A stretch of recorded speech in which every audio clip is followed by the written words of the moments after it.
Gulistan news में आप सभी का खैर मकदम करते हैं, स्वागत करते हैं। आज 28 में है और आज पूरी दुनिया में वर्ल्ड मेंस्ट्रुअल हाइजीन डे के हिसाब से इस दिन को मनाया जाता है। कारगिल लद्दाख में पहली बार इस दिन को ऑब्जर्व किया जा रहा है। आज के इस दिन का इस साल का थीम है action and investment in menstrual hygiene and health, और इस दिन को ऑब्जर्व किया जा रहा है वेव लद्दाख फाउंडेशन और रूट्स लद्दाख की जानिब से गुलिस्तान न्यूज़ के प्लेटफॉर्म के ज़रिए।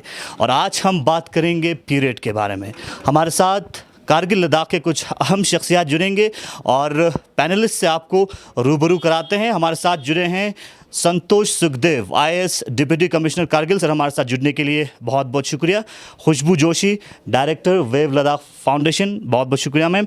Doctor Nasreen, gynaecologist, CHC Sankoo Kargil Ladakh. Ahmad Ali Badgami, science teacher, higher secondary school Akshmal, आपका भी बहुत बहुत शुक्रिया। और आज के इस दिन को जिस तरह से पूरी दुनिया में वर्ल्ड मेंस्ट्रुअल हाइजीन के हिसाब से इस दिन की इंपॉर्टेंस को समझते हुए मनाया जाता है, और कारगिल लद्दाख में भी हम इस दिन को मनाएंगे और इस दिन के ज़रिए आप तक मेंस्ट्रुअल हाइजीन मैनेजमेंट के बारे में जानकारी पहुंचाना चाहेंगे और इस दिन की इंपॉर्टेंस को आप तक पहुंचाना चाहेंगे। सबसे पहले शुरुआत करते हैं खुशबू जोशी मैम से। मैम, जुड़ने के लिए बहुत बहुत शुक्रिया। सबसे पहले आप ही के ज़रिए हम जानना चाहेंगे आज के इस दिन की इंपॉर्टेंस के बारे में, और जिस तरह से पूरी दुनिया में इस दिन को आज वर्ल्ड मेंस्ट्रुअल हाइजीन डे के हिसाब से ऑब्जर्व किया जाता है, मनाया जाता है। जी, thank you so much sir. सबसे पहले तो मैं अपने गेस्ट का शुक्रिया अदा करना चाहती हूँ, गुलिस्तान का शुक्रिया अदा करना चाहती हूँ जिन्होंने हमें ये प्लेटफॉर्म दिया। वर्ल्ड मेंस्ट्रुअल हाइजीन डे की जब हम बात करते हैं तो 2014 में पहली बार इसे ऑब्जर्व किया गया था, सिर्फ इंडिया में नहीं, वर्ल्ड वाइड। तब से लेके अभी तक पूरे कंट्री में बहुत सी ऐसी ऑर्गेनाइजेशन हैं जो बहुत ही सुंदर और बेहतरीन काम कर रही हैं MHM अवेयरनेस पे। और 28 में जो आप देखेंगे, 28 यानी एक एवरेज साइकिल होता है एक औरत का पीरियड का, और 5 मई जो है, जो मंथ चूज़ किया गया है वो इसीलिए है क्योंकि जो 5 एवरेज डेज होते हैं जब एक औरत लीड करती है मेंस्ट्रुएशन पे, तो ये है। और जब हम प्रोजेक्ट शोकपा की बात करेंगे तो सर लास्ट ईयर हमने ये लॉकडाउन के टाइम पे एज एन एड स्टार्ट किया था, जब बहुत सारे ऑर्गेनाइजेशंस, इवन गवर्नमेंट इंस्टीट्यूशंस जब सैनिटाइजर्स, मास्क, फेस मास्क ये सब डिस्ट्रीब्यूट कर रहे थे, तब हमें रियलाइज़ हुआ, जो रूट्स के को-फाउंडर हैं मेरी और उनकी बात हो रही थी कि लोगों को किस तरीके से हेल्प किया जाए। तब पैड्स को भी एसेंशियल कमोडिटीज़ में बहुत बाद में इंक्लूड किया गया था। क्लोथ बेस्ड पैड्स डिस्ट्रीब्यूट करने का सबसे बड़ा रीज़न ये था कि एक तो जो पैंडमिक था वो बहुत अनसर्टन था, कब लॉकडाउन खुलेगा कब नहीं, पता नहीं। अगर आप एक बार एक किसी को पैड का एक पैकेट दे देते हैं तो फिर वो कब तक चलेगा। दूसरा ये है कि इसके एनवायरमेंटल बहुत फ़ायदे हैं और अपना पर्सनल हाइजीन के भी बहुत फ़ायदे हैं। जो आजकल बाज़ार में पैड्स मिल रहे हैं वो बहुत प्लास्टिक बेस्ड हैं, उससे काफ़ी नुकसान होता है बॉडी को। प्लस जो क्लोथ बेस्ड पैड्स थे वो इकोनॉमिक थे और इको फ्रेंडली थे, इसीलिए हम लोगों ने ये पैड्स डिस्ट्रीब्यूट करना स्टार्ट किया और एक मॉड्यूल बनाया, वर्कशॉप मॉड्यूल, जिसके थ्रू हम अवेयरनेस भी लोगों तक स्प्रेड कर सकें। जोशी मैम, एक बार फिर मैं आपसे जानना चाहूँगा, जिस तरह से लास्ट ईयर से आप लोगों ने मेंस्ट्रुअल हाइजीन एंड मैनेजमेंट पे आप लोगों ने काम करना शुरू किया है, और प्रोजेक्ट जो आप लोगों ने शुरू किया है शोकपा के नाम से, प्रोजेक्ट शोकपा के नाम से, कहाँ से आइडिया आया और इसकी किस तरह की इम्पोर्टेंस आपको लगा कि प्रोजेक्ट शोकपा स्टार्ट करने की ज़रूरत है? सर, आइडिया, जो शोकपा वर्ड है वो एक लोकल वर्ड है, विंग्स जिसे बोलते हैं। विंग्स सिग्निफाई करता है उड़ना, यानी एम्पावरमेंट, कहीं एक पोजीशन पे पहुंचना, तो इसीलिए हमने इस प्रोजेक्ट का नाम शोकपा रखा था। प्लस अगर आप इंस्पिरेशन की बात करते हैं, आइडिया की बात करते हैं, तो मैं यहाँ 2019 से काम कर रही हूँ। मेरे बहुत से स्टूडेंट से मुझे ये पता चला था कि हाइजीन को लेके उनकी बहुत बुरी हालत है, और गाँव में प्रोडक्ट्स की, रिसोर्सेज की जो एक्सेसिबिलिटी है वो बिल्कुल नहीं है। बच्चे कपड़ा यूज़ करते हैं और उसी चीज़ को 2-2, 3-3 दिन तक इस्तेमाल करते हैं। इसीलिए हमने इस प्रोजेक्ट की शुरुआत की। चलिए, बहुत बहुत शुक्रिया। तो जिस तरह से मैम जो है director Wave Ladakh foundation Joshi ji ने बताया आज के इस दिन की इम्पोर्टेंस क्या है और आज का दिन क्या है, और आज के दिन 28 मई को इस दिन को क्यों ऑब्जर्व किया जाता है पूरी दुनिया में। तो आपको बताते चले, मेंस्ट्रुअल हाइजीन मैनेजमेंट के बारे में जानकारी रखना बहुत ही अहम और आज के इस दौर के हिसाब से बहुत ज़्यादा इसकी अहमियत और इम्पोर्टेंस है। और आप मैं अपना एक एक्सपीरियंस आपको शेयर करना चाहूँगा। जब मैं 12th क्लास स्टैंडर्ड तक मेंस्ट्रुअल हाइजीन मैनेजमेंट के बारे में कोई भी जानकारी मुझे भी नहीं था। जब मैं फर्स्ट ईयर में पहुंचा, मेरा एक दोस्त वो साइंस क्लास का स्टूडेंट था, उसके ज़रिए मेंस्ट्रुअल MHM के बारे में मुझे जानकारी मिली। और हम सभी को MHM के बारे में हर किसी को जानकारी रखना, अवेयरनेस रखना बहुत ही ज़रूरी है। DC साहब भी हमारे साथ जुड़े हैं। सर, टाइम निकाल के आपने टाइम दिया, बहुत बहुत आपका शुक्रिया। आपसे भी मैं जानना चाहूँगा, जिस तरह से मेंस्ट्रुअल हाइजीन आज के इस दौर के हिसाब से एक बहुत ही इंपॉर्टेंट और अहम टॉपिक है और इसके बारे में हर किसी को जानकर रखना बहुत ही ज़रूरी है। आपसे जानना चाहूँगा कि सबसे पहले आपने ख़ासकर MHM के बारे में या पीरियड की अगर हम बात करें, जो बहुत लोग कतराते हैं पीरियड के बारे में बात करने से, तो पीरियड के बारे में सबसे पहले आपने कैसे और कहाँ से आपको जानकारी मिली? जी सर। सलाम वजूले। सबसे पहले मैं वेव फाउंडेशन का, रूट्स लद्दाख का और गुलिस्तान चैनल का शुक्रिया अदा करना चाहूँगा कि इस टॉपिक पे जिसको टाबू माना जाता है पूरे हिंदुस्तान में, उसके बारे में हम बात कर रहे हैं आज। तो ये अच्छी बात है कि इसके बारे में अवेयरनेस होनी चाहिए। सबसे पहले जैसे आपने सवाल किया कि पीरियड के बारे में कब पता चला, तो इसमें इंटरेस्टिंग सी बात है, बिकॉज़ जैसे विलेजेस में, जब मैं भी गांव से आता हूँ, वहाँ पे हम देखते हैं कि इसके बारे में कोई बात ही नहीं करता है। जब मेंस्ट्रुअल साइकिल में होती है औरत या लड़की, उसको घर से बाहर रखा जाता है, उसको किचन के पास नहीं आने देते हैं, उसको बेड यूज़ नहीं करने देते, बाकी जहाँ पे कॉमन बेड होता है या फिर कॉमन लिविंग रूम में नहीं आने देते हैं। तो एक बचपन में हम देखते हैं, लेकिन पता नहीं चलता कि ये क्या हो रहा है। उसके बाद में स्कूल जाने के बाद 9th या 10th में हमारे करिकुलम में होता है, जब रिप्रोडक्शन का चैप्टर होता है हमारे पास 9th या 10th में, तब हमको मेंस्ट्रुअल साइकिल के बारे में बस वर्ड पता चलता है, बिकॉज टीचर भी पढ़ाते नहीं इस चीज़ को। टीचर भी इस चैप्टर को पूरा स्किप कर जाते हैं। तो डीप में मतलब अच्छे से जानकारी इसकी जब मिली, जब मैं इंजीनियरिंग में गया, बिकॉज तब हम रिसर्च करते, या फिर जब मैंने UPSC की पढ़ाई शुरू की, तब हम पढ़ते इस बारे सारी चीज़ों के बारे में, जो करंट अफेयर्स होते हैं या हमारी वुमेन सोसाइटी को, वुमेन ग्रुप को किस किस मुसीबतों का सामना करना पड़ता है। इसमें बहुत इंटरेस्टिंग स्टैटिस्टिक्स रहे हैं, बहुत सारे अलग अलग स्टडीज़ के बारे में। एक बार एक स्टैटिस्टिक कहती है रिसेंट वाली कि सिर्फ 40% जो हमारी पूरी आबादी है वुमेंस की, उनको सेफ़ प्रोडक्ट, सैनिटरी नैपकिन्स या बाकी प्रोडक्ट्स के बारे में पता होता है, या फिर वो अफोर्डेबल यूज़ कर सकती है। तो 60% एक बहुत बड़ा चंक है जो इसके बारे में तो उनको बहुत ज़्यादा जानकारी है, ज़्यादा यूज़ भी नहीं कर पाता, अवेयरनेस नहीं है। फिर एक इंटरेस्टिंग स्टडी है कि अराउंड 2 से 3 मिलियन लड़कियाँ जब से मेंस्ट्रुएशन स्टार्ट होती है या तब से स्कूल ड्रॉप आउट कर जाती है। तो इसका बहुत ज़्यादा इम्पैक्ट होता है। जस्ट इमेजिन कि 20 से 30 लाख लड़कियां जो है सिर्फ मेंस्ट्रुएशन के बारे में या उसकी जानकारी नहीं होने की वजह से अपना स्कूल छोड़ देती है, पढ़ाई छोड़ जाती है। तो जैसे खुशबू जी ने कहा कि शोकपा जो विंग्स को दर्शाता है, जो विंग्स को वुमेन एम्पावरमेंट को दर्शाता है, ये बड़ा इंपॉर्टेंट है। बिकॉज जब तक लड़की अपने आप को कॉन्फिडेंट महसूस नहीं करेंगी या उसको अपने बॉडी के बारे में पता नहीं चलेगा, तो वो सोसाइटी में मतलब बहुत अंडर कॉन्फिडेंट होती है, आगे नहीं आ पाती है, अपने आप को एक्सप्रेस नहीं कर पाती है, या फिर लीडरशिप पोजीशन तक नहीं जा पाती है। तो इन सारी चीज़ों को हमको एड्रेस करना चाहिए। इसमें 2-3 चीज़ें मुझे लगती है कि बड़ी इंपॉर्टेंट है। एक तो है कि अवेयरनेस जो बहुत ही कम है। जैसे मैंने बोला कि हमारे 8th या 9th में सिलेबस में होता है कि मेंस्ट्रुअल साइकिल का थोड़ा सा जिक्र होता है, 1 या 2 पैराग्राफ का। ये हमें 5th या 6th से पढ़ाना चाहिए, बिकॉज वही एज होती है जब मेंस्ट्रुअल साइकिल शुरू होती है। उसके बाद में जो सेफ़ प्रोडक्ट्स है, सैनिटरी नैपकिन्स हो गए, या जैसे खुशबू जी ने वो क्लॉथ पैड का यहाँ पे करगिल डिस्ट्रिक्ट में एक डिस्ट्रीब्यूशन और अवेयरनेस फैला रही है, तो उसका एक जानकारी होनी चाहिए सारे लोगों को। इसके बाद में है कि सेफ़ डिस्पोजल उसका कैसा करना है। तो लड़कियों के साथ साथ मुझे लगता है कि लड़कों को भी अवेयर करना बड़ा ज़रूरी है। बिकॉज बहुत बार देखते हैं हम कि स्कूल में फॉर एग्जांपल अगर किसी का स्कूल में पीरियड स्टार्ट हो जाता है तो मजाक बन जाता है, फिर वो लड़की कभी उस कॉन्फिडेंस को गेन नहीं कर पाती अपने पीयर्स के साथ में या फिर अपने क्लासमेट के सामने। तो इन सारी चीज़ों को हमको ध्यान में रखना चाहिए और इसी तरह से आगे बढ़ना चाहिए। सर, साथ साथ मैं आपसे भी जानना चाहूँगा, जैसे आपने अवेयरनेस की जिक्र की और अवेयरनेस की इम्पोर्टेंस के बारे में आपने जानकारी दी, मैं आप ही से जानना चाहूँगा MHM के बारे में, मेंस्ट्रुअल हाइजीन एंड मैनेजमेंट के बारे में जनरल मास को और ख़ासकर हर इंडिविजुअल को इसके बारे में जानकारी रखना, अवेयरनेस रखना, ख़ासकर इस दौर को मद्देनज़र रखते हुए कितना इम्पोर्टेंस है?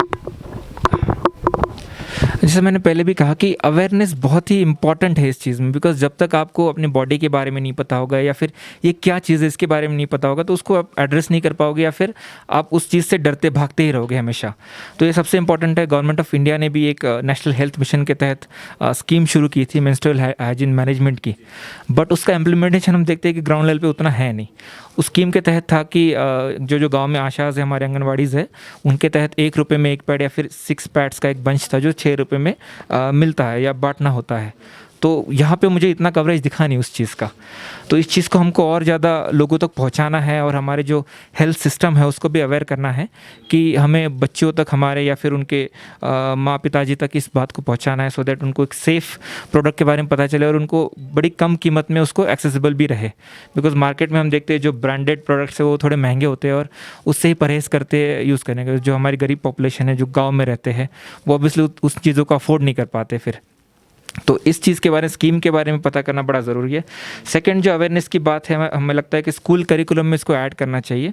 जो हम बात करने से हिचकिचाते हैं वो नहीं होना चाहिए। तो हमारे टीचर को सेंसिटाइज़ करने की ज़रूरत है या फिर हमारे सिविल सोसाइटी को सेंसिटाइज़ करने की ज़रूरत है कि वो अपने माध्यम से, स्कूलों के माध्यम से हो या फिर बाकी चीज़ों के सोसाइटी के माध्यम से हो, इन चीज़ों को सारे मास लेवल पे लोगों तक पहुँचाए, सो दैट लोगों को इस चीज़ों के बारे में पता चले।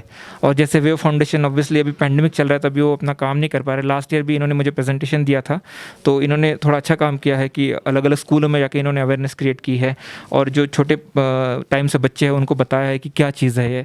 अलग अलग कॉमिक्स के तहत इन्होंने लोगों को बताया है, तो अच्छी बात है। तो इस साल भी इनका अच्छा प्रोजेक्ट है कि जो बाकी स्कूल्स है उनको कवर करना।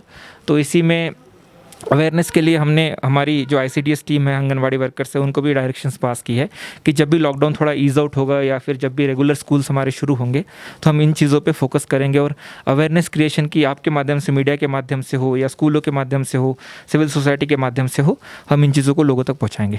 थैंक यू सर, बहुत बेहतरीन तरीके से आपने बहुत बेहतरीन इन्फॉर्मेशन जनरल मास तक पहुंचाने की कोशिश की।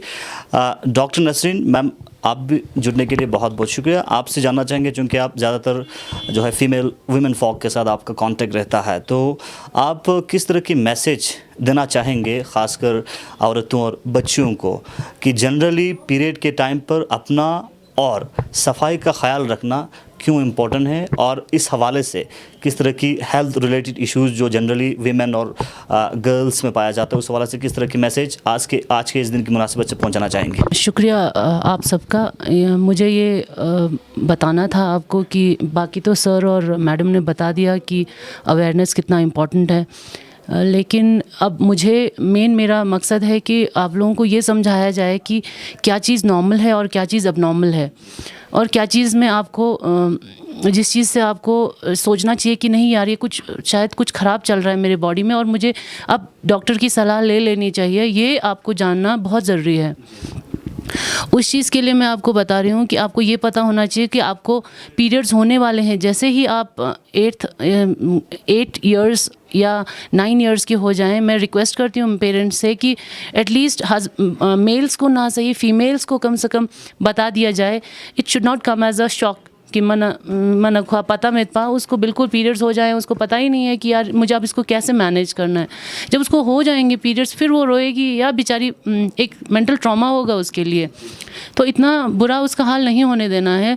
हमें उसको पहले से ही बच्ची को समझा के रखना है कि बेटा ऐसा होता है, ये बिल्कुल नॉर्मल है और ऐसा आपके साथ इसलिए होगा क्योंकि आप तो स्पेशल हो, she has to give birth, तो इसलिए आपके रिप्रोडक्टिव लाइफ का बहुत अहम हिस्सा है। ज़रे उसको इम्पॉर्टेंट फील करवाना चाहिए, ना कि उसको बुरा लगवाना चाहिए कि यार तुम तो अब गंदे हो, ऐसे उसको बिल्कुल फील नहीं होने देना चाहिए।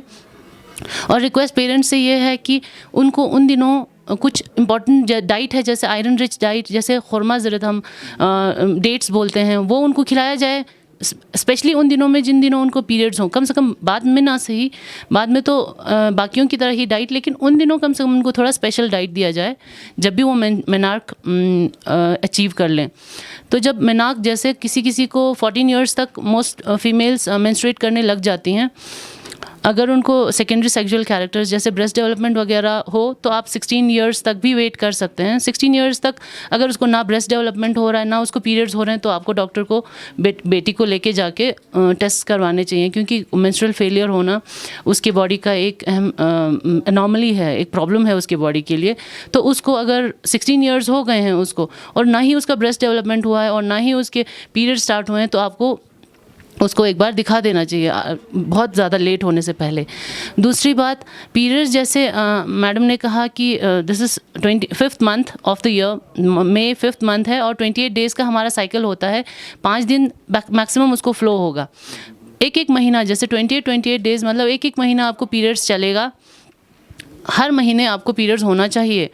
लेकिन अगर आपका पीरियड्स महीने नहीं हो रहा है, किसी का मैक्सिमम 28 पे आप एक हफ़्ता ऊपर एक हफ़्ता नीचे कर सकते हैं कि हर किसी को 28 डेज़ पे ही होगा, ऐसा ज़रूरी नहीं है। किसी को आप 21 डेज़ में भी हो सकता है, कोई बहुत ज़्यादा फ्रीक्वेंटली मेंस्ट्रुएट करती हैं, लेकिन 21 डेज़ से कम नहीं होना चाहिए। कोई 21 डेज़ का उनका साइकिल होता है या 35-36 डेज़ का भी साइकिल हो सकता है, लेकिन उससे ज़्यादा नहीं होना चाहिए। मतलब 28 डेज़ पे ना एक हफ़्ता ऊपर एक हफ़्ता नीचे हो सकता है, उससे ज़्यादा ऊपर नीचे नहीं होना चाहिए। दूसरी बात, मेंस्ट्रुअल फ्लो जो है, पीरियड जो होते हैं पहले दिन पे थोड़ा सा कम हो, लेकिन दूसरे और तीसरे दिन पे उसको हैवी मेंस्ट्रुअल फ्लो होना चाहिए। इतना ज़्यादा नहीं कि वो बिल्कुल वीक होती जाएं।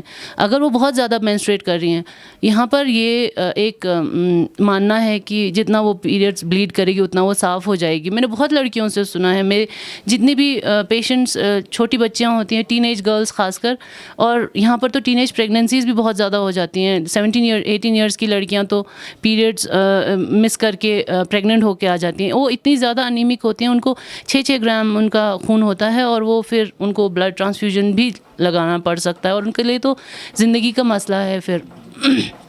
तो इतना ज़्यादा उनको हैवी मेंस्ट्रुएशन हो, अगर बहुत ज़्यादा ब्लीडिंग हो तो उनको फिर मेडिसिन लेना चाहिए। ये नहीं कि उनका पीरियड्स बंद हो जाएगा, उनको ये लगता है कि बहुत ज़्यादा हो जाना चाहिए, साफ़ हो जाऊंगी मैं, ऐसा नहीं है। और उनको ये भी लगता है कि अगर मैं मेडिसिन कोई खाऊंगी कम करने के लिए तो मेरे पीरियड्स ही चेंज हो जाएंगे, मैं अब मेंस्ट्रुएट ही नहीं करूंगी या कोई भी और प्रॉब्लम हो जाएगा। ऐसा नहीं होगा। आप प्लीज़ मेडिसिन लिया कीजिए। उन दिनों आपको वीक नहीं होना है, उन दिनों आपका सबसे वीक टाइम आपका उन्हीं दिनों है, क्योंकि आप इम्यूनिटी आपका कॉम्प्रोमाइज़ होता है, आप थोड़े से कमज़ोर हो गए होता है, आपको उन दिनों खाना भी ठीक से डाइजेस्ट नहीं होगा, आप जल्दी बुखार आपको जल्दी हो जाएगा, खासकर इस कोविड के दौरान। एक कोविड से मुझे एक और चीज़ अभी इम्पॉर्टेंट बात यही याद आई है कि सब बोलते हैं कि कोविड में वैक्सीनेट नहीं होना चाहिए, मेंस्ट्रुएटिंग गर्ल्स को कोविड में वैक्सीनेशन नहीं लेना चाहिए। ऐसा नहीं है। अगर आप बहुत ज़्यादा अनीमिक हो तो हाँ, आपको बहुत ज़्यादा अपने HB के हिसाब से हाँ आपको बहुत ज़्यादा वीकनेस, बहुत ज़्यादा पेन होगा, बॉडी एक्स होंगे, पीरियड्स अगर आपके हैवी होते हों और आप अनीमिक हो। लेकिन ऐसा नहीं है कि बिल्कुल नहीं लगवाना चाहिए, कोई ना लगाए ऐसा बिल्कुल नहीं है। आप जाएं और लगवाएं अपना ये वैक्सीनेशन, आप लोगों के लिए तो बहुत ज़्यादा ज़रूरी है। और एक और चीज़ ये था कि मेंस्ट्रुएट होने के बाद अगर वो जो पैड्स यूज़ कर रही हैं, specially for the first 3 days, अगर वो पैड यूज़ कर रही हैं, जैसे खुशबू मैम ने बोला कि आप बेटर है रीयूजेबल क्लॉथ पैड यूज़ करें। रीयूजेबल क्लॉथ पैड इसलिए बोल रही हूँ मैं क्योंकि वो आप ड्राई अप कर सकते हैं, और ड्राई अप करने के लिए बिल्कुल डरे ना। आप किसी भी डैम्प जगह पे, किसी भी गीले जगह पे आप उसको ड्राई अप करेंगे, वो ड्राई ही नहीं होगा, उस पर फंगल इन्फेक्शन लग जाएगा। ऐसा बिल्कुल ना करें प्लीज़। आप ओपन में शाई ना फील करें, या तो आप छत पे आप सुखा दें, कहीं पे ऐसी जगह पे जहाँ पर अगर आप बहुत ज़्यादा शर्मा रहे हो तो, लेकिन उस पर धूप लगना बहुत ज़्यादा ज़रूरी है। धूप अगर नहीं लगाओगे आप उस पर शर्पा लूसेलू से वो गीला हो के उस पर फंगल इन्फेक्शन लग जाएगा। प्लीज़ ऐसा ना करें। उसको धूप में सुखाएं। एक तो आपने उस क्लॉथ पैड यूज़ करना अच्छा तो है, लेकिन उसको फिर कैसे मेंटेन करना है, उसका हाइजीन, वो भी इम्पॉर्टेंट है। आप 6 घंटे में आप चेंज करेंगे अपना पैड, बिल्कुल 6 घंटे से ज़्यादा तो रखेंगे नहीं। स्पेशली आपको अगर हैवी फ्लो हो तो 6 घंटे से ज़्यादा आप नहीं रखेंगे, और अगर ज़्यादा रखेंगे तो ड्राइनेस की वजह से आपको रैशेस भी हो जाएंगे आपके पेरिनियम के एरियाज़ में, तो इसलिए आपको रैशेस से भी बच जाओगे आप 6 आवर्स मैक्सिमम है आप चेंज कर लीजिए। फिर वॉश करके धूप लगना बहुत ज़रूरी है। फिर से मैं बता रही हूँ, आप अपने इसका ख्याल रखेंगे। उस टाइम आपका थोड़ा सा सर्विक्स भी खुल जाता है, तो आपको उस टाइम ऊपर इन्फेक्शन जाने के बहुत ज़्यादा ख़तरे होते हैं। तो आपको ये शिकतपा ज़र्म, बैक पेन, आपको फिर वजाइनल डिस्चार्ज, ये सारे बहुत कॉमन हो जाते हैं अगर आप इन दिनों जो पीरियड्स के 6 डेज़ हैं, उन दिनों जब आपका सर्विक्स खुला होता है, तब आप अगर अपना ख्याल नहीं रखेंगे, तब आप हाइजीन मेंटेन नहीं करेंगे, तो सारा इन्फेक्शन अंदर आपके बॉडी में चला जा सकता है, यूट्रस में चला जा सकता है। फिर बाद में आपको प्रॉब्लम्स होंगी, पेन होगा, इन्फेक्शंस की वजह से डिस्चार्ज होगा, इचिंग होगी, खुजली आपको होगी। तो उन चीज़ों को रोकने के लिए आपको मेंस्ट्रुअल हाइजीन मेंटेन करना बहुत ज़्यादा ज़रूरी है। तो इससे ज़्यादा मैं इम्पोर्टेंस आपको नहीं समझा सकती हूँ, क्योंकि टाइम इतना ज़्यादा कम है और मैंने शायद कुछ ज़्यादा आपको नॉलेज दे दी है। Thank you. तो हमारे साथ अहमद अली साहब भी हैं, जो कि आप लेक्चरर हैं। और सर, मैं आपसे जानना चाहूँगा, जिस तरह से स्कूल में बच्चों के साथ आप लोगों का ज़्यादा लेन देन रहता है, जब आप स्कूल में रिप्रोडक्शन और मेंस्ट्रुअल हाइजीन के बारे में स्टूडेंट्स को पढ़ाते हैं, तो उस वक्त कैसे आप स्टूडेंट्स को इन्फॉर्मेशन पहुँचाने की कोशिश करते हैं और किस तरह की इश्यूज़ आपको वहाँ पे देखने को मिलता है? सबसे पहले मैं wave foundation and Gulistan news का बहुत ज़्यादा थैंकफुल हूँ कि इन्होंने पहली बार हमें एक ऐसा प्लेटफॉर्म दिया कि टीचिंग कम्युनिटी को मैं कहूँगा, क्योंकि जब हमें कल इन्फॉर्मेशन मिला इस प्रोग्राम के रिलेटेड, तो ये जो आपने पोस्टर भेजा था वो थोड़ा बहुत मीडिया में वायरल हुआ था। तो हमारे जो ग्रुप्स हैं, लेक्चरर फोरम या टीचर फोरम, तो वहाँ पर उन्होंने बहुत हमें कमेंट्स मिले, स्पेशली फ्रॉम द जो गर्ल्स टीचर थी और लेक्चरर्स थी। उन्होंने कहा हमारा पूरा इसमें साथ है, और जेंट्स ने भी कहा ये पहली बार हमें प्लेटफॉर्म मिल रहा है, इसको हमें इस अवेयरनेस को स्कूल में फैलाने की बहुत ज़्यादा ज़रूरत है, क्योंकि टीचर्स इसका बेसिक लेवल जानते हैं क्या इश्यूज़ होते हैं। तो आप जानते हैं कि स्कूलों में ड्रॉप आउट रेट जो है बहुत ज़्यादा हाई है, इनरोलमेंट रेट कम होता है, स्पेशली गर्ल्स स्टूडेंट्स का। और अगर हम देखेंगे एब्सेंटीज़म बहुत ज़्यादा होता है, specially during the period in the first 5 days, जो पहले 5 दिन होते हैं, उसमें एब्सेंटीज़म रेट हमने देखा है बहुत हाई होता है गर्ल्स स्टूडेंट्स का। क्योंकि गवर्नमेंट स्कूलों में हम देखते हैं कि girls students compare to boys students ज़्यादा होती है। आजकल लगभग 80% जो है गर्ल्स होती है, तो एब्सेंटीज़म रेट बहुत हाई होता है।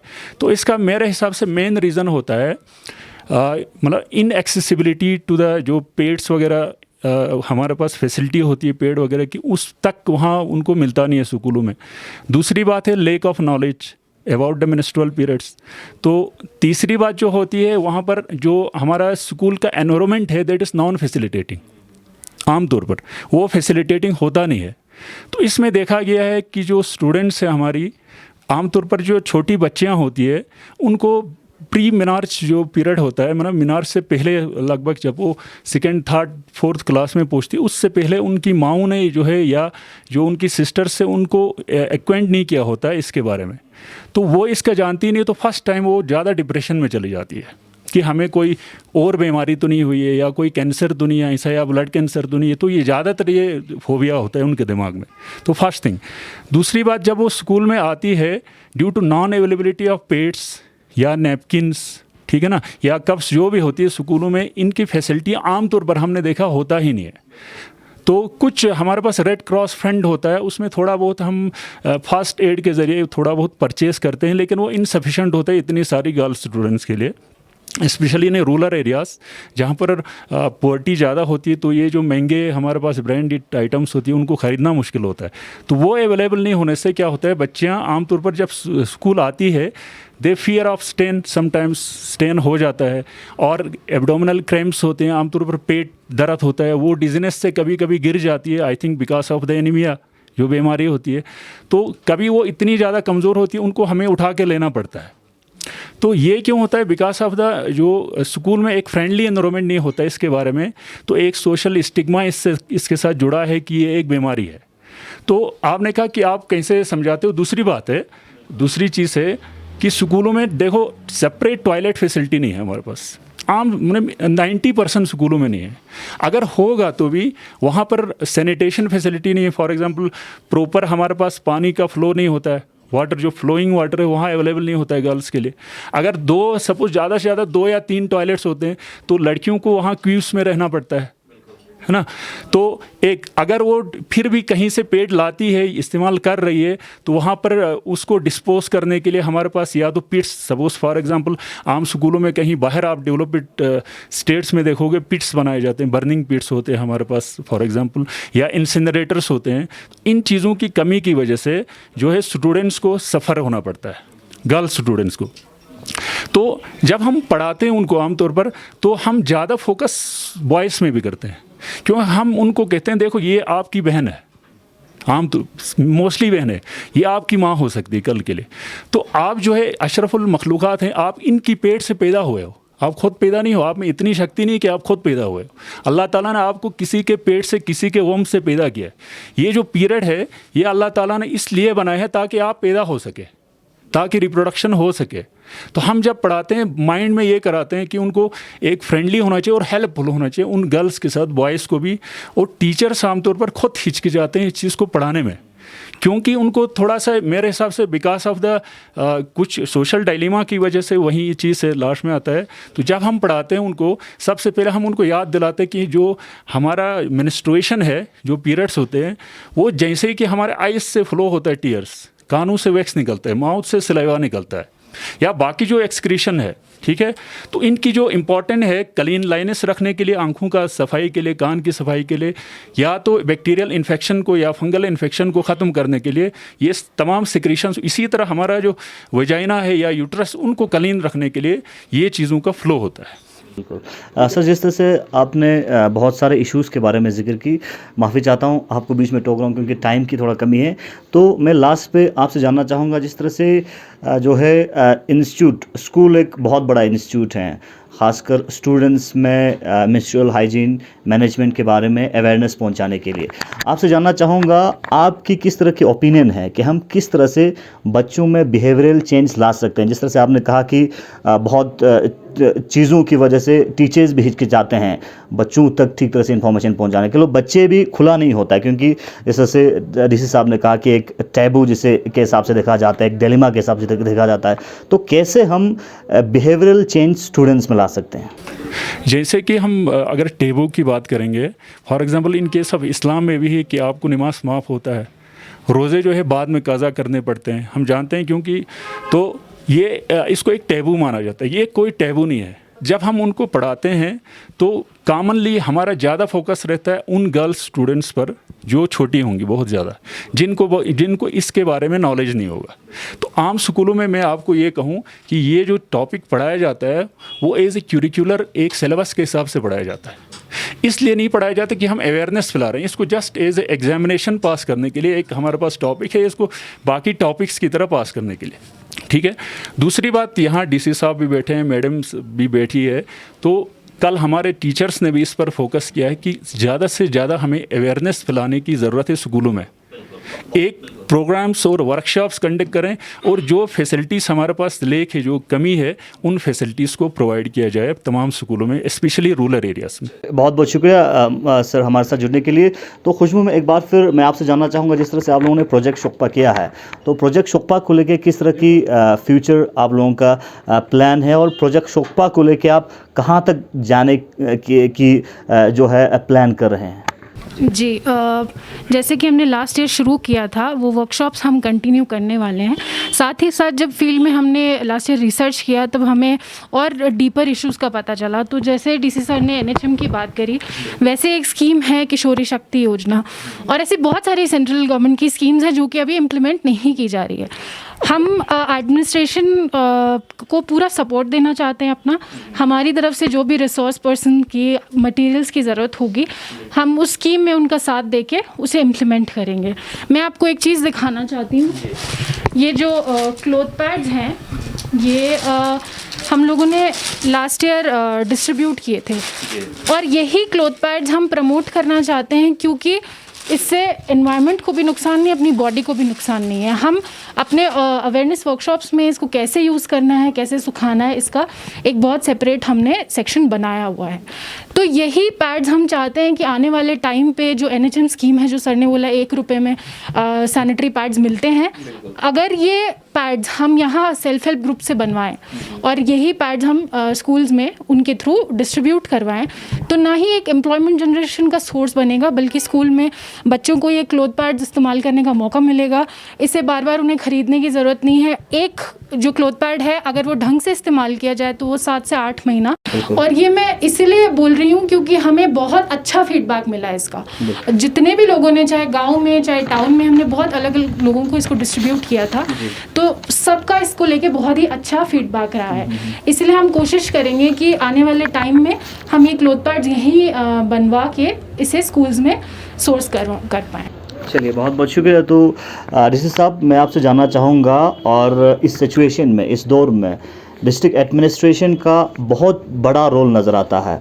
जैसे आपने कहा कि गवर्नमेंट के बहुत सारे स्कीम्स हैं, और ख़ासकर NHM के तहत, और जनरली मास तक अवेयरनेस पहुंचाने के लिए वो कहीं ना कहीं ग्राउंड ज़ीरो पे, जब ज़मीनी सतह पे आते हैं, कि उसका इम्प्लीमेंटेशन नज़र नहीं आता है। तो मैं आप ही से जानना चाहूँगा सर, डिस्ट्रिक्ट एडमिनिस्ट्रेशन की जानिब से किस तरह की रोल आप आने वाले दिनों में करने जा रहे हैं, आपकी तरफ से किस तरह की स्ट्रेटेजी और प्लानिंग है, ताकि मास लेवल तक और दूर दराज इलाकों में, रूरल एरिया में, जहाँ पे मेंस्ट्रुअल हाइजीन को लेकर प्रॉब्लम है, उन तक जो है उनकी प्रॉब्लम्स दूर हो सके, और उसके लिए किस तरह की आप लोगों ने प्लानिंग करके रखा है? जी, अभी तो लॉकडाउन पीरियड चल रहा है। जैसे ही लॉकडाउन हम थोड़ा ईज़ करते हैं, हमारे केसेस कम हो जाएंगे और वैक्सीनेशन बढ़ जाएगा, उसके बाद हम ये IC एक्टिविटीज़ शुरू करेंगे, थोड़ा डीप लेवल पे जाके स्कूलों में। जैसे मैंने कहा, स्कूल सबसे अच्छे माध्यम है जिससे हम लोगों तक ये इन्फॉर्मेशन फैला सकते हैं, बिकॉज मैक्सिमम जो बच्चे आजकल स्कूलों में होते हैं, हमारा ड्रॉप आउट रेट इतना है नहीं। जब एनरोलमेंट रेट ज़्यादा, जैसे सर ने बोला कि एनरोलमेंट रेट ज़्यादा है, लेकिन ड्रॉप आउट रेट बाद में हो जाता है जब पीरियड शुरू होते हैं। तो मेन फोकस हमारा स्कूल्स रहेगा।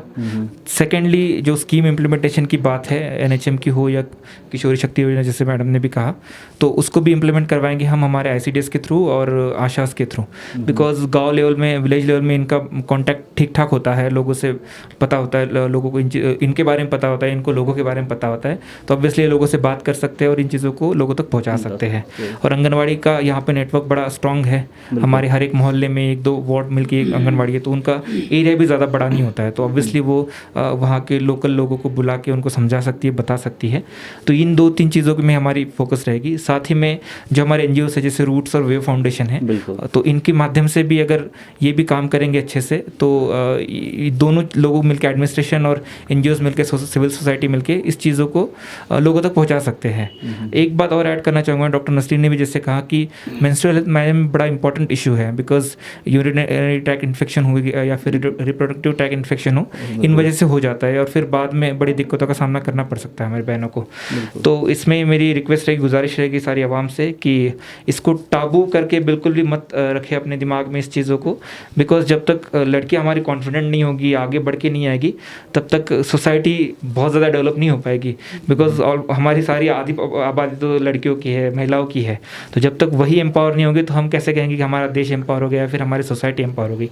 तो आप सबसे गुजारिश है, इस चीज़ों को, टाबू से इन चीज़ों को दूर रखें और हमारी मदद करें, एडमिनिस्ट्रेशन की मदद करें, सो दैट हमारे बच्चे अच्छे से पढ़ लिख के बड़े हो, आगे बढ़े और हमारे करगिल का नाम भी रोशन करें।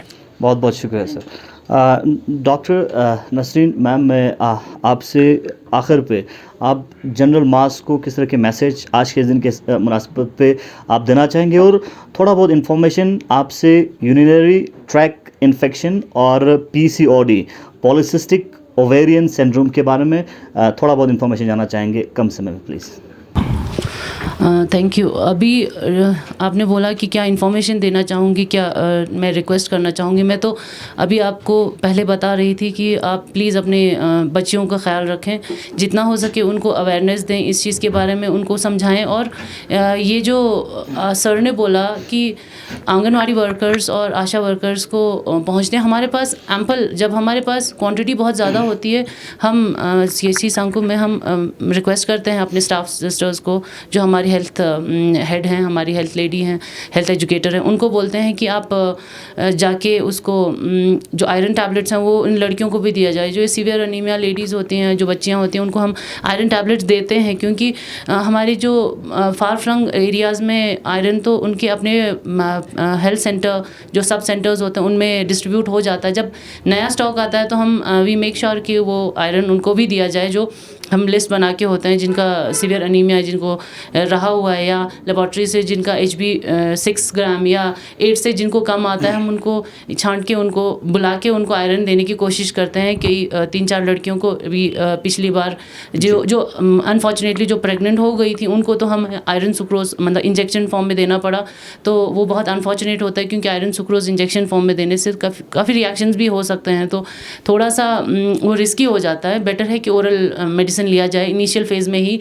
और प्रेग्नेंट ना हो प्लीज़, टीनेज प्रेगनेंसीज प्लीज़ जब तक आपकी पढ़ाई पूरी ना हो जाती हो आप लोग प्लीज़ शादी ना करें, क्योंकि जब तक आप जैसे आप 20 जब आप अपना टीनेज ख़त्म कर लें, कम से कम 19 आप क्रॉस कर लें, उसके बाद आप शादी करेंगे तो एटलीस्ट आपके जो बोन आपका खुद का ग्रोथ अभी इनकम्प्लीट होता है, आप खुद अभी ग्रो कर रहे होते हैं, आपके बोन्स अभी डेवलप हो रहे होते हैं, और उस टाइम आप शादी कर लेते हैं और आप अपने बॉडी में एक और लाइफ को ग्रो करवा रहे होते हैं, तो आपका अपना डेफिशिएंसी अभी पूरा नहीं हुआ है, आप एक और बेबी को प्रोवाइड कर रहे हो अपना, तो आप बुढ़ापे में आपका पूरा बॉडी बोन्स जो ये जॉइंट पेन्स हैं सारे के सारे प्रॉब्लम्स शुरू हो जाते हैं, क्योंकि आप लोग कैल्शियम भी फिर ठीक से नहीं लेते हो। तो रिक्वेस्ट करती हूँ कि ये जो टीनेज प्रेगनेंसीज़ हैं ये इसको थोड़ा सा आप लोग जितना हो सके आप लोग पढ़ाई ख़त्म करने के बाद या 19 क्रॉस करने के बाद आप शादी करें।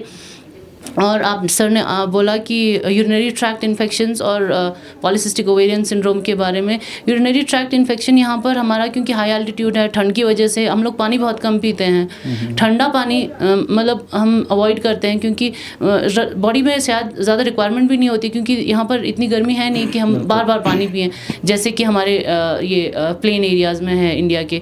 तो यहाँ पर हम लोग पानी इतना कम पीते हैं कि एक तो हमारा स्किन ड्राई इतना हो जाता है लड़कियों का, उसी से ही हमें पता चल जाता है कि इसने हाइड्रेशन देखना रीनल यहाँ एंगल में पेन कितना जरमौत या ये जो साइड फ्लैंक पेन बहुत ज़्यादा आती हैं लड़कियाँ, उनको यही प्रॉब्लम होती है कि एक तो वो लोग पानी कम पीते हैं, दूसरा अगर आपको पानी पीने का मन नहीं करता आप थोड़ा सा ल्यूक वार्म पानी पिए, पानी पिया जाएगा आपसे 2-2 घंटे में एक, खासकर इस कोविड के टाइम पे तो आपका गला अगर सूख जाए एकदम से आपको अटैक कर जाएगा। प्लीज़ पानी पिए, आपको यूरिनरी ट्रैक्ट इन्फेक्शन पानी के बहुत सारे फ़ायदे हैं, आपका स्किन, आपका यूरिनरी ट्रैक्ट, आपका मन जो भी आपके इन्फेक्शंस होते हैं, गला आपका सूखता नहीं है, आप फ्लूइड इनटेक बहुत अच्छा करें, एडवाइस देती हूँ मैं, हर every 2 hours at least 1 glass of water आप पिया करें। बिल्कुल। अगर आप ना पी सकें अपने साथ एक बॉटल रखें, सिप ऑफ वाटर, क्योंकि जैसे आप एकदम से तो एक बॉटल नहीं पी पाओगे, स्पेशली खाने के बाद तो आप बिल्कुल नहीं पी पाओगे।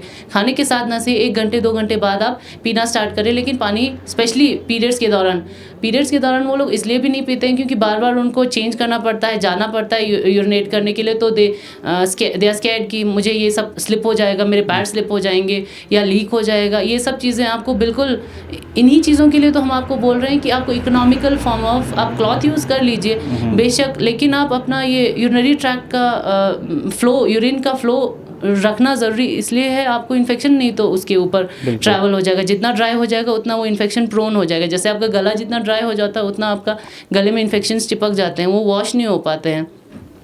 पॉलीसिस्टिक ओवेरियन सिंड्रोम बहुत ज़्यादा एग्जैजरेट हो गया है आजकल केसेस, क्योंकि एक तो मेंटली भी लड़कियां इतनी ज़्यादा स्ट्रेस्ड हैं, साइकोलॉजिकल प्रॉब्लम्स कोविड में आपको पता ही है, आजकल तो बहुत ज़्यादा पॉलीसिस्टिक केसेस आ रही हैं लड़कियों की, जो टीनेज गर्ल्स हैं खासकर, उनको यही होता है कि 3 महीने उनको पीरियड्स नहीं आते हैं, 1 महीना आता है। एक्चुअली इट्स सिंड्रोम मतलब बहुत सारी चीज़ें इसमें मिक्सड होती हैं, जैसे पहले तो इरेगुलर साइकिल्स होते हैं, फिर उसके ओवरीज थोड़े स्वेल अप हो जाते हैं क्योंकि उसमें सिस्ट बन जाते हैं, प्रॉपर ओवुलेट बॉडी से एक एग निकलना होता है, राइट ओवरी से 1 मंथ, ऑल्टरनेट मंथ्स में ऑल्टरनेट ओवरीज से आपका एग निकलता है, जिसकी वजह से आपका पीरियड्स मेंटेन होता है। तो आपका वो एग ना रिलीज़ होने की वजह से आपको बार बार पीरियड्स नहीं आते हैं, 3-3 महीने तक पीरियड्स नहीं आते, फिर बहुत ज़्यादा एक बार आ जाता है। इस चीज़ के साथ साथ आपको हेयर ग्रोथ बहुत ज़्यादा आ जाता है, फेस पे हेयर ग्रोथ आता है, चेस्ट हेयर ग्रोथ बहुत ज़्यादा हो जाता है। तो इस चीज़ को इनिशियल फेज़ में ही जब आपको इरेगुलर साइकिल्स हो जाएंगे, एक्सेस वेट गेन हो जाएगा, या आप जो ये जंक फूड खाते हैं, लाइफस्टाइल आपका बहुत सीडेंट्री हो जाता है, तब ये जाके ये लाइफस्टाइल डिजीज़ में ही आता है। जैसे आपका हाइपरटेंशन, डायबिटीज़ है, उसी तरह से ये पॉलीसिस्टिक ओवरीज भी लाइफस्टाइल डिजीज़ में ही आता है, क्योंकि ये भी लाइफस्टाइल से ही रिलेटेड होता है। जब आप अपना एक्टिविटी मेंटेन करेंगे, आप लोग डाइट अच्छी रखेंगे, एंटीऑक्सीडेंट्स जैसे कि फ्रूट्स वेजिटेबल्स वगैरह खाएंगे और अपना वेट मेंटेन रखेंगे, तो ये पॉलीसिस्टिक ओवरीज तो एक सिंड्रोम है, फेज ऑफ लाइफ है, ये परमानेंट चीज़ नहीं है। प्लीज़ आप लोग डरना मत। ये सारी लड़कियां इतना ज़्यादा डर जाती हैं क्योंकि उनको फेस उनका ख़राब हो जाता है, वो फिर से ठीक हो जाएगा। आप अपना हाँ, it takes time, 6 to 7 months 8 months भी लग सकते हैं, ईयर भी लग सकता है रेजिस्टेंट केसेस में, तो विथ मेडिकेशन ये ठीक भी हो जाता है। बहुत बहुत शुक्रिया। तो आखिर पे अहमद साहब, आप एज लेक्चरर जनरल मास को और ख़ासकर स्टूडेंट्स को और फीमेल स्टूडेंट्स को किस तरह के मैसेज आप देना चाहेंगे? मैं सबसे पहले मैसेज देना चाहूँगा उन माओं को और उन सिस्टर्स को जो कि अपनी बच्चियों को मीनार से पहले इसको अवेयरनेस कराएं कि भाई कैसे जो पीरियड्स है वो कैसे शुरू होते हैं, क्या होता है। और स्पेशली दूसरी बात, हाइजीन का ख़ास ख्याल रखें, क्योंकि ज्यूरिंग जो पीरियड्स के टाइम पे अनहाइजीनिक कंडीशन होने की वजह से अराउंड स्कूल्स और अराउंड होम्स तो बहुत सारे यूरिनरी ट्रैक, जैसे कि मैम ने सर ने भी बोला, यूरिनरी ट्रैक इन्फेक्शंस होती है। तो उसमें मैं कहना चाहूँगा कि जो एरिया है, ग्रोइन एरिया, उसको स्पेशली ड्राई रखें, ठीक है। तो जो आप यूज़ करते हो पेड्स, वो बिल्कुल बार बार उसको हर 3 घंटे में चेंज करें, कोशिश करें। और दूसरी बात, जब बच्चे को आप स्कूल भेजते हो, जब भी पीरियड होने का चांस होगा उससे कुछ दिन पहले, ठीक है, ये जो हमारे पास पेड्स वगैरह हैं उनको बैग में ज़रूर भेजें साथ में।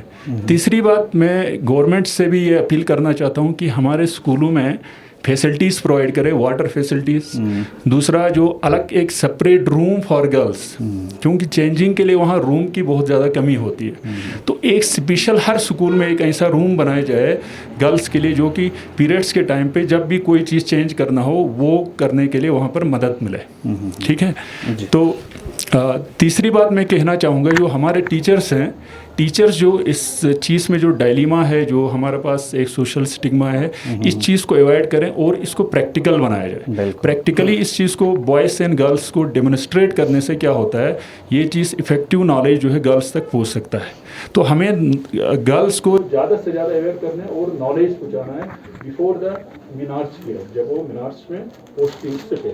चलिए, बहुत बहुत शुक्रिया आप सभी का। एक बार फिर हमारी तरफ से बहुत बहुत शुक्रिया पेश करना चाहेंगे, खासकर डीसी साहब, आपने अपने बिजी शेड्यूल में से टाइम निकाल के यहाँ पे आया। अहमद साहब, doctor Nasreen ma'am, Joshi ma'am, आप सभी का एक बार फिर हम शुक्रिया अदा पेश करना चाहेंगे। जिस तरह से आपने आज के इस प्रोग्राम के ज़रिए सुना कि मेंस्ट्रुअल हाइजीन मैनेजमेंट की क्या इंपॉर्टेंस है, इसकी बहुत इंपॉर्टेंस है और हम सभी को इसके बारे में जानकारी हासिल करना बहुत ज़रूरी है और अवेयरनेस पहुंचाने की भी अशद ज़रूरत है। आपको बताते चले, ख़ासकर वेव लद्दाख फाउंडेशन और रूट्स लद्दाख का हम तहे दिल से शुक्रिया अदा पेश करना चाहेंगे, क्योंकि पहली बार कारगिल लद्दाख में मेंस्ट्रुअल हाइजीन डे को हम ऑब्जर्व कर रहे हैं और इस प्रोग्राम के ज़रिए बहुत इन्फॉर्मेशन मेंस्ट्रुअल हाइजीन के बारे में, मेंस्ट्रुएशन के बारे में हमें जानकारी हासिल हुई और साथ ही साथ बहुत सारे इश्यूज़ जो हमारे सोसाइटी में, इस हवाले से भी जानकारी हमें मिला। एक आंकड़ा मैं आपको बताता हूँ, BBC के एक मैगज़ीन के हिसाब से ये आंकड़ा है 70% इंडियन वीमेन में रिप्रोडक्टिव इन्फेक्शन होता है। किसकी वजह से? पुअर मेंस्ट्रुअल हाइजीन की वजह से। आपको बताते हैं, मेंस्ट्रुअल हाइजीन मैनेजमेंट जो है इम्पॉर्टेंट है हमारे लिए, आज के दौर में और भी ज़्यादा इम्पॉर्टेंट है, लेकिन आज भी इसको नेग्लेक्टेड हेल्थ इशू के हिसाब से देखा जाता है। जो टैबू हैं, जो डिलेमा है, जो स्टिग्मा है, उन सब को हटाने की ज़रूरत है और हम सबको कोऑपरेटिवली एडमिनिस्ट्रेशन का साथ देके और ख़ासकर जो फाउंडेशंस इसमें काम कर रहे हैं उनका साथ देके मेंस्ट्रुअल हाइजीन के ऊपर काम करने की ज़रूरत है और मेंस्ट्रुएशन के हवाले से अवेयरनेस पहुंचाने के लिए हम सबको मदद पहुंचाने की ज़रूरत है। आपको बताते चले, वेव लद्दाख फाउंडेशन की जानिब से प्रोजेक्ट शोकपा शुरू किया है और प्रोजेक्ट शोकपा के ज़रिए कारगिल लद्दाख के दूर दराज इलाकों में जाके जनरल मास्क और ख़ासकर विमेन फॉक को मेंस्ट्रुएशन के बारे में इंफॉर्मेशन पहुंचाते हैं, अवेयरनेस पहुंचाते हैं। तो आप सभी से मैं दरख्वास्त करना चाहूँगा, खासकर विमेन फॉक जो इस प्रोजेक्ट से जुड़ना चाहें तो वेव लद्दाख फाउंडेशन और रूट्स लद्दाख फाउंडेशन के इस प्रोजेक्ट शोपा के साथ जुड़ सकते हैं। एज विमेन एम्पावरमेंट के हिसाब से आप आगे बढ़ सकते हैं और मेंस्ट्रुएशन के हवाले से मास तक जनरल अवेयरनेस पहुंचा सकते हैं। बने रहिए गुलिस्तान न्यूज़ के साथ पल पल के अपडेट के लिए। हुसैन खालू और जेएम नूरी के साथ मोहम्मद इसाक।